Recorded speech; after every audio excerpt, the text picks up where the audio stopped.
Bienvenue à tous sur Looking For. Aujourd'hui, je vous emmène en Arabie Saoudite pour un voyage vers le futur qui s'annonce tout à fait spectaculaire. Allez, c'est parti.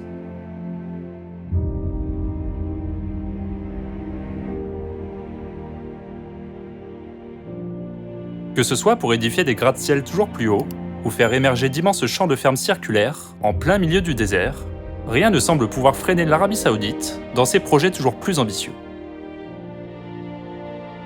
Avec son programme Vision 2030, présenté en 2016 et porté par le prince héritier Mohammed Ben Salman, le premier exportateur mondial de pétrole frappe encore plus fort.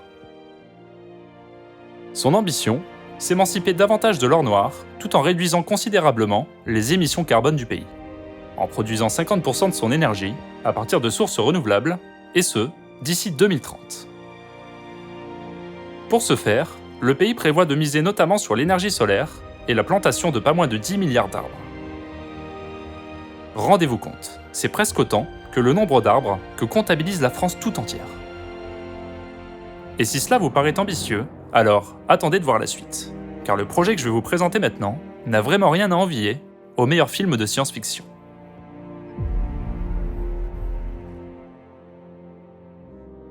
Il est presque inutile de le présenter, tellement il a fait parler de lui ces dernières semaines. NEOM est le programme phare du plan Vision 2030, rêvé par l'Arabie Saoudite. Derrière ces 4 lettres se cache en réalité une ambition titanesque, visant ni plus ni moins à réaliser ce qu'aucun autre n'a osé entreprendre à ce jour. La construction ex nihilo d'une immense mégapole futuriste en plein milieu du désert saoudien. L'étymologie du mot NEOM n'est d'ailleurs pas sans rappeler cette ambition, puisqu'il reprend le mot grec néo, qui signifie nouveau, et la première lettre du mot arabe mostaqbal, qui signifie avenir. Et pour cette nouvelle cité radieuse, rien ne semble trop beau, ni trop grand, car la mégapole s'étendra au nord-ouest du pays, nichée entre le golfe d'Aqaba, la mer Rouge et la Jordanie, sur plus de 26 500 km². Une immense superficie, équivalente à 250 fois la taille de Paris, ou d'un pays entier comme la Belgique. Un immense terrain de jeu, aujourd'hui recouvert de sable, où doivent éclore plusieurs villes révolutionnaires. C'est le cas d'Oxagon, qui ambitionne de devenir la plus grande structure flottante du monde. Un hexagone de 7 km de diamètre, qui sortira des eaux près des rives de la mer Rouge, et devant héberger à l'horizon 2030 près de 90 000 habitants.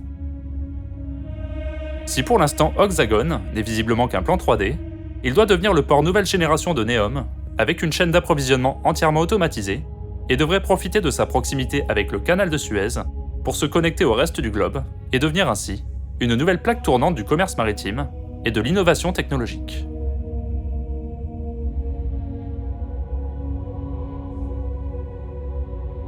Le second projet de NEOM, plus vertigineux encore, est celui qu'on appelle The Line. Présenté sous un jour nouveau, fin juillet 2022, cette immense cité linéaire est au cœur du projet NEOM, et se composera de 2 immenses gratte-ciel parallèles de 500 mètres de haut, 200 mètres de large, et ce, sur près de 170 km de long. Aussi fou que cela puisse paraître, cette gigantesque ville murale sera pourtant invisible depuis le sol. La raison étant que ces murs seront entièrement recouverts de miroirs pour ne pas impacter le paysage naturel de la région. Un gigantesque mirage qui, vu du ciel, prendra la forme d'un trait complètement surréaliste, s'étirant de la mer Rouge jusqu'au massif montagneux du Hedjaz. Dans ces immenses structures en forme de U se concentrera toute la vie des habitants. Ils auront accès à tous les besoins nécessaires à la vie quotidienne, et ce, en moins de 5 minutes, selon les porteurs du projet. Avec cette immense ligne de verre, l'Arabie Saoudite veut révolutionner nos modes de vie citadins. Fini les interminables trajets en voiture ou en transport en commun, tout sera accessible grâce à une architecture pensée en modules, exemptée de routes, de voitures et d'émissions carbone. Lieux de travail et d'habitation, terrains de sport ou centres commerciaux seront autant d'éléments qui seront rationalisés pour permettre une optimisation de la vie des habitants. Ces modules, ainsi assemblés, formeront des compartiments qui seront reproduits tout le long de cette cité linéaire. Finalement, The Line est un peu comme un hommage moderne à la notion d'unité d'habitation ou de village vertical, imaginée dès les années 1920 par Le Corbusier, qui souhaitait alors émanciper l'homme de l'usage de la voiture et minimiser les temps de transport, en incluant toutes les fonctions liées au travail, à l'habitat et aux loisirs, au sein d'un même immeuble. Comme en témoigne la fameuse cité radieuse à Marseille, ou l'unité d'habitation de Firminy, dans le département de la Loire. Les rendus actuels dévoilent aussi des toits végétalisés où les futurs habitants pourront se prélasser tout en profitant du spectacle fascinant et perpétuel offert par l'immensité du désert. À terme, cette nouvelle façon de penser la ville devrait accueillir jusqu'à 9 millions de personnes. Une immense population qui ne provoquerait pourtant pas un développement anarchique de l'urbanisme qui paralyse aujourd'hui de nombreuses villes. En effet, avec son concept d'urbanisme à gravité zéro, caractérisé par une accessibilité immédiate aux aménités, une verticalité et une compacité poussées à l'extrême, la mégapole miroir, comme on la surnomme déjà, optimisera l'espace d'une façon sans précédent. En effet, elle limitera significativement l'emprise au sol, puisqu'elle s'étendra sur seulement 34 km², soit 3 fois moins que Paris intramuros. The Line deviendrait alors, et de loin, la ville la plus densément peuplée du monde, avec près de 265 000 habitants au kilomètre carré. En guise d'illustration, voyez par exemple à quoi ressemblerait Manhattan avec ce type d'urbanisme.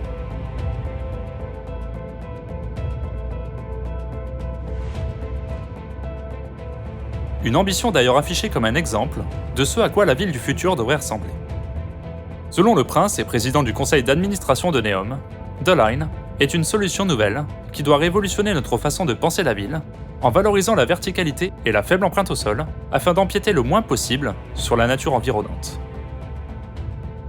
À ce propos, si les densités de population vous intéressent, je vous conseille d'aller voir ma vidéo sur la citadelle de Kowloon, une cité autogérée qui a été la ville la plus densément peuplée du monde, avec près de 1,9 million d'habitants au kilomètre carré. Je vous mets le lien en fiche et en description. Et si vous aimez cette vidéo, c'est le moment de vous abonner à la chaîne, car il y en aura plein d'autres, je vous le garantis.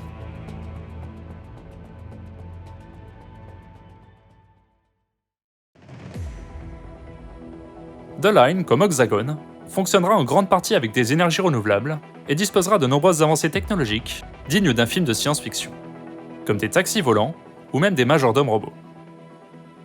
Elle se veut également devenir une nouvelle Silicon Valley en développant le secteur de la recherche et des technologies de pointe, avec un slogan affiché, qui ferait presque écho au scénario du film Bienvenue à Gattaca. Ici, vivront les meilleurs et les plus brillants.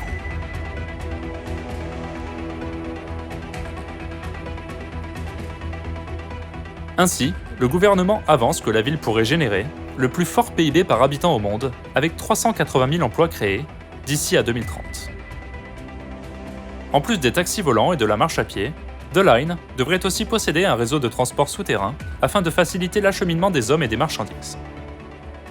Les tunnels permettront de faire circuler le fret dans des véhicules autonomes, tandis que les hommes pourront voyager par métro pour de courtes distances ou par train à grande vitesse qui devrait permettre de traverser la ville en moins de 20 minutes, soit une vitesse équivalente à plus de 500 km/h. La construction d'un des plus grands aéroports du monde est aussi prévue pour connecter la ville avec le reste du globe.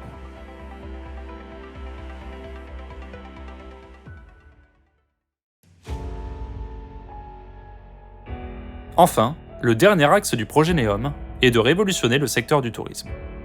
Pour ce faire, le site de Trojena a été choisi pour devenir la base de loisirs et culturels de la région.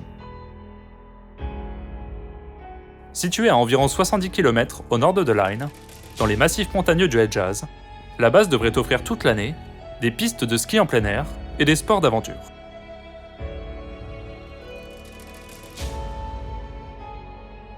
Des festivals culturels seront aussi prévus tout au long de l'année. Le site comprendra alors un immense lac artificiel d'eau douce, un village troglodyte 4.0 nommé The Vault, des résidences de luxe au bord du lac, une station de ski excentrée plus en amont, ainsi qu'un observatoire permettant de profiter de vues imprenables sur les montagnes et le désert saoudien. Un véritable Eldorado du loisir et de l'aventure qui ne devrait pas manquer de susciter l'envie d'évasion des futurs résidents de la ligne.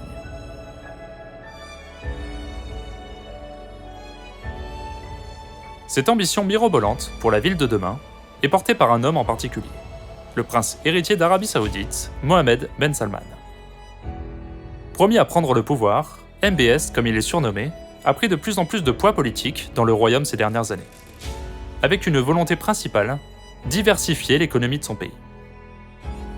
Principalement dépendante de la production de pétrole, l'Arabie Saoudite veut anticiper la disparition annoncée de l'or noir et ouvrir son économie.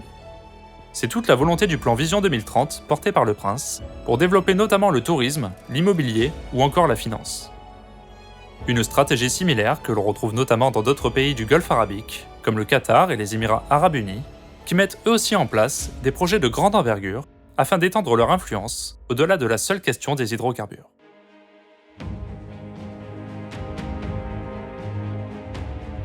Dans ce contexte d'influence concurrentielle, NEOM est d'une importance capitale pour le jeune dirigeant politique. Loin d'essayer d'imiter les avancées technologiques et futuristes d'une ville comme Dubaï, il s'agit ici de repenser complètement nos modes de vie. The Line est une ville en adéquation avec les enjeux économiques et environnementaux actuels, avec à l'arrivée un message. L'avenir du monde se joue ici, à NEOM, en Arabie Saoudite.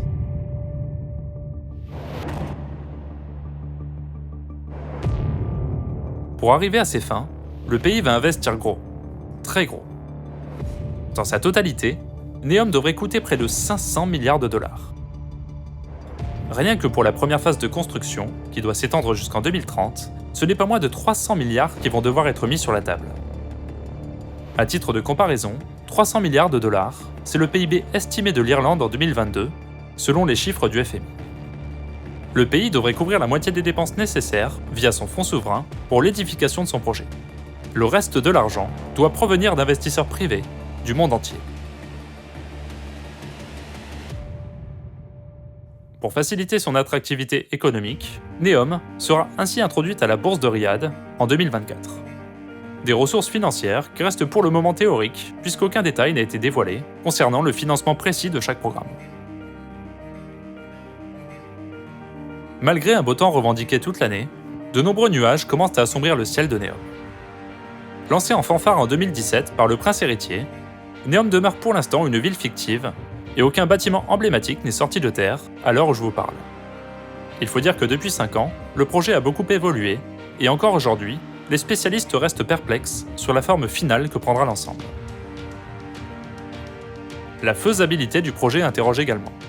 La multiplication des technologies qui n'existent pas encore ou sont à l'état embryonnaire laisse planer le doute sur la véracité du projet. En effet, les taxis volants et autres robots sont encore loin d'être une réalité. En outre, c'est même la structure entière du projet The Line qui laisse perplexe. Les cités linéaires, utopies urbanistiques qui datent du 19e siècle, n'ont pour la plupart jamais réussi à être transposées à la réalité. Aujourd'hui, le plus long immeuble d'habitation au monde se trouve dans la banlieue de Rome. Mais le corps vial ne mesure qu'1 kilomètre de long, pas 170. Un autre volet de l'opération qui fait grincer des dents est son impact environnemental.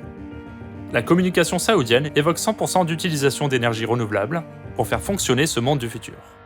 Une annonce qui laisse sceptique pour un pays qui fait partie aujourd'hui des plus gros émetteurs de CO2 au monde. Sans compter que si The Line ne sera pas émetteur de carbone à terme, la construction de cette mégacité en plein milieu du désert aura forcément un coût écologique de taille. En plus de cela, l'immense zone désignée par MBS pour établir NEOM n'est pas vierge de toute civilisation. Plus de 20 000 membres de la tribu Huaytat y habitent et auraient été déplacés de force, sans réelle compensation financière, selon certaines associations de défense des droits de l'homme, comme Amnesty International. Reste donc à concrétiser ce projet pharaonique et trouver des solutions économiques durables, éthiques et sociétales pour faire de cette future mégapole une réalité dans laquelle les citoyens voudront venir s'y installer.